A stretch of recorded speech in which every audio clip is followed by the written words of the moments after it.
नमस्कार दोस्तों, be alert में आपका बहुत बहुत स्वागत है। मैं हूं आपका दोस्त केतन क्रिश्चियन। आज हम बात करेंगे रेप्टिलियंस के बारे में। रेप्टिलियंस जमीन पर रेंगने वाले जानवर को कहा जाता है, जैसे कि मगरमच्छ, कछुआ, छिपकली और सांप। लेकिन आज हम एक ऐसी नस्ल के बारे में जानेंगे जो इंसान की तरह हमारे बीच में रहते हैं। कई सारे लोगों का ये मानना है कि ये रेप्टिलियंस एलियंस की एक ऐसी नस्ल है जो दिखने में आधे इंसान और आधे छिपकली की तरह होते हैं, जो कि आज से हजारों साल पहले दुनिया पर आए थे और ये आज भी अंडरग्राउंड बंकरों में छिपकर बैंक्स, गवर्नमेंट और पूरी दुनिया पर हुकूमत कर रहे हैं। ये एक सर्वे के मुताबिक पता चला है कि दुनिया के कई लोग इस थियरी पर बिलीव करते हैं। इनका मानना है कि दुनिया के जो भी टॉप के लीडर्स हैं, जैसे Donald Trump, Putin, mark Zuckerberg, queen Elizabeth, ये सब रेप्टिलियंस हैं। ये भी माना जाता है कि रेप्टिलियंस के पास रूप बदलने की शक्ति होती है। ये लोग जब चाहे इंसान के रूप में आकर इंसान की तरह दिखते हैं और जब चाहे तब अपने असली रूप में यानी रेप्टिलियंस के रूप में आ सकते हैं। इसे लोग शेप शिफ्टिंग कहते हैं। इसी शेप शिफ्टिंग की वजह से आम इंसान को इनको पहचान पाना काफी मुश्किल होता है। नॉर्मल इंसान को ये सब बातें मनगढ़ंत लगती है, लेकिन अगर आप इसके डिटेल में जाएंगे तो आपको रियलिटी की पहचान होगी और तब आप मानोगे कि रेप्टिलियंस की थियरी सच है। लेकिन लोग जिन तरीके से इसे पोर्ट्रेट करते हैं, इस तरीके से नहीं। मैं नहीं मानता कि हजारों साल पहले एलियंस दुनिया पर आए थे, लेकिन मैं ये मानता हूँ कि ये ऐसी नस्ल है जिन्हें हम डेविल या शैतान के नाम से जानते हैं। साइंस के मुताबिक हर इंसान के दिमाग में रेप्टिलियन जीन मौजूद होती है, लेकिन इसका ये मतलब नहीं कि हम सब रेप्टिलियंस हैं। दुनिया के लगभग सभी कल्चर में रेप्टिलियंस का जिक्र पाया गया है और उसे अलग अलग नामों से जाना जाता है। फार ईस्ट और सेंट्रल अमेरिका के लोग इन्हें सर्पेंट गॉड्स के नाम से जानते हैं। जुलूस इन्हें चितुहोरी के नाम से जानते हैं। चितुहोरी यानी चिल्ड्रन ऑफ सर्पेंट। बेबीलोन का सुमारू, जो कि अभी का इराक है, उसमें इन्हें अनुनाकी कहा जाता है। नॉर्थ अमेरिका के होपी इन्हें स्नेक ब्रदर्स के नाम से जानते हैं और नॉस्टिक्स इन्हें आर्कोन्स के नाम से जानते हैं।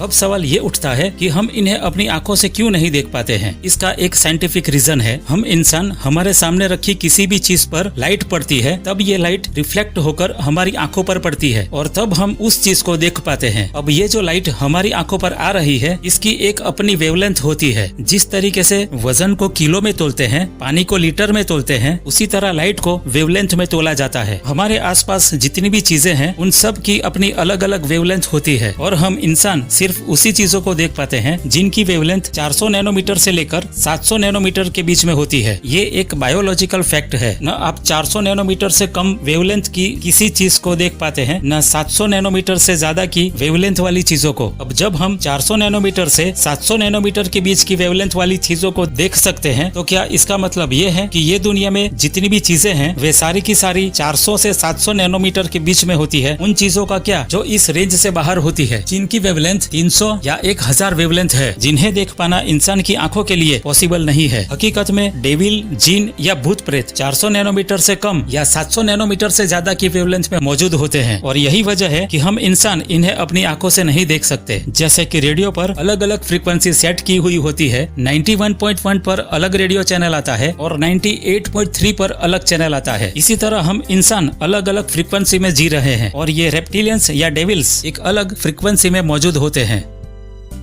कभी कभी कुछ रेयर केस में जब हमारी और इन रेप्टिलियंस या डेविल्स की फ्रीक्वेंसीज के बीच में कोई टकराव होती है, तो उस वक्त हम लोगों को ये भूत प्रेत या जिन जैसी चीजें नजर आती है। कुछ ऐसे जानवर हैं जो ऐसी अनसीन रियलिटी को देख सकते हैं, जैसे कि कुत्ता यानी डॉग्स की आई साइट इंसानों से ज्यादा होती है। कुत्ते 300 से 700 नैनोमीटर्स की वेवलेंथ को देख सकते हैं। इसीलिए डॉग्स अल्ट्रावायोलेट रेंज में उन चीजों को देख सकते हैं जिन्हें हम अपनी आंखों से नहीं देख सकते। बाबुल की हुकूमत में छिपकली या मगरमच्छ के जैसे दिखने वाले इंसानी देवताओं की पूजा की जाती थी। जो आज का मॉडर्न इराक है, वहाँ पर जमीन में से ऐसी कई मूर्तियाँ आज भी पाई जाती है जो आधा इंसान और आधा छिपकली जैसा होता है। इन लोगों का मानना है कि इन्हीं देवताओं ने इंसान को बनाया है और अच्छाई और बुराई की पहचान कराई है। कॉन्स्पिरेसी थियोरिस्ट का मानना है इल्यूमिनाटी इन रेप्टिलियंस के साथ सलाह मशवरा करते हैं और जो भी फ्री मेशनरी में 32 डिग्री तक पहुंचता है, उसे खुद को इनके कंट्रोल में देना होता है और इस प्रोसेस को ड्रॉनिंग कहते हैं। इस प्रोसेस में मेसन की आंखों में एक रेप्टिलियन जीन डाली जाती है जो एक पैरासाइट है जो आंख से होकर दिमाग पर कब्जा कर लेती है। इस जीन्स को व्रिल कहते हैं। कुछ ही दिनों में वो इंसान जिसकी आंखों में वो जीन्स डाली गई है, वो पूरी तरह से एक रेप्टिलियन के कंट्रोल में आ जाता है और उसके अंदर से सारी इंसानियत खत्म हो जाती है और वो हर बुरी चीज को पसंद करने लगता है, जैसे कि ब्लड सेक्रीफाइस, खून पीना, एक्सेट्रा एक्सेट्रा। अब हम जिन सीक्रेट सोसाइटीज की बात किया करते हैं उसके सिस्टम के पीछे कौन है? इस सिस्टम में कई सारे लेवल हैं। सबसे पहले पॉलिटिशियंस आते हैं, वे सारे इस सिस्टम के पपेट्स हैं, ये वही करते हैं जो इनसे कहा जाता है। दूसरे लेवल पर मल्टीनेशनल कॉर्पोरेशंस आते हैं, जिनमें सारी म्यूजिक इंडस्ट्रीज, मूवी इंडस्ट्रीज, अलग अलग कंपनीज जैसे गूगल, फेसबुक, माइक्रोसॉफ्ट, ये सभी आते हैं, लेकिन ये भी किसी और के कंट्रोल में है। अगर हम इसके डीप में जाते हैं तो हमें रॉथस्चाइल्ड जैसे लोग मिलते हैं, जिनका कंट्रोल पूरी दुनिया के सभी बैंकिंग सिस्टम पर है। लेकिन ये लोग अकेले सिस्टम को कंट्रोल नहीं करते, कोई और भी है जो इनके साथ काम करता है। इसके लिए हमें इस सिस्टम के बॉटम लेवल पर जाना होगा और यहाँ पर ये रेप्टिलियंस काम कर रहे होते हैं। हम ये बात माने या न माने, लेकिन सच्चाई यही है। रॉथस्चाइल्ड फैमिलीज और कुछ और ब्लड लाइन्स के इलीट क्लास लोग इन्हीं रेप्टिलियंस के कंट्रोल में रहते हैं। कई और लोगों को भी सीक्रेट ऑपरेशन में प्रमोट किया जाता है और उनका कहना है कि कैप्टिविटी के दौरान इन्हें इन्हीं डिमोनिक रेप्टिलियन के जरिए टॉर्चर कराया जाता था। आपने देखा होगा कि YouTube पर कई ऐसी वीडियोस पड़ी है जहां पर दिखाया जाता है कि किसी इंटरव्यू के दौरान या पब्लिक मीटिंग में कुछ म्यूजिक आर्टिस्ट या पॉलिटिशियन की आंखें बदल जाती है। उनकी आंखों की प्यूपिल्स राउंड शेप में से इलेक्ट्रिकल शेप में ट्रांसफॉर्म हो जाती है।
जस्टिन बीबर की एक वीडियो है जिसमें कैमरे पर उसकी आंखें अचानक से अजीब किस्म की दिखाई देने लगती है। जैसे ही ऐसा होता है तो वो अपनी आंखें छुपाने के लिए अपनी नजर कैमरे से हटा लेता है।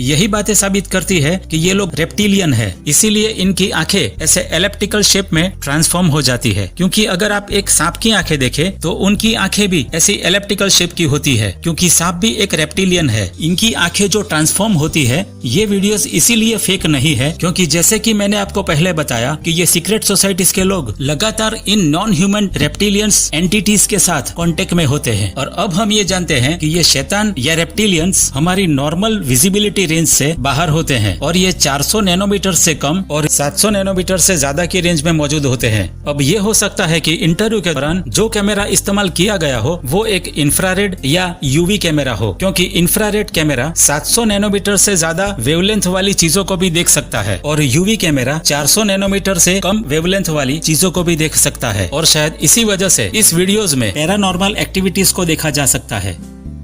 दोस्तों, ये फॉलन एंजल्स हैं जिनका मकसद इंसान को गुमराह करना है ताकि हम हकीकत को न जान सके। ये रेप्टिलियंस, एलियन, जीन सब शैतानी चीजें हैं जो अपनी परस्तिश इंसानों से करवाना चाहती है और हमें गुमराह करना चाहते हैं। लेकिन मैं आपसे विनती करता हूँ कि आप सच्चे खुदा को ढूंढें। वक्त बहुत कम रह गया है। बाइबल में लिखा है, ढूंढोगे तो पाओगे, दरवाजा खटखटाओगे तो तुम्हारे वास्ते खोला जाएगा, मांगोगे तो दिया जाएगा। हमारा खुदा हमें कभी अकेला नहीं छोड़ेगा। ये शैतान के पुजारी हमें खुदा से दूर रखना चाहते हैं और शैतान की परस्तिश करवाना चाहते हैं, लेकिन हमें हरदम चौकन्ना रहना है। तो दोस्तों, ये तो थी आज की वीडियो। अगर आपको ये वीडियो अच्छा लगा है तो इसे लाइक कीजिए, इसे अपने फैमिली और फ्रेंड्स के साथ शेयर कीजिए और अब मैं आपको मिलूंगा अगली वीडियो में। तब तक के लिए प्रेज द लॉर्ड।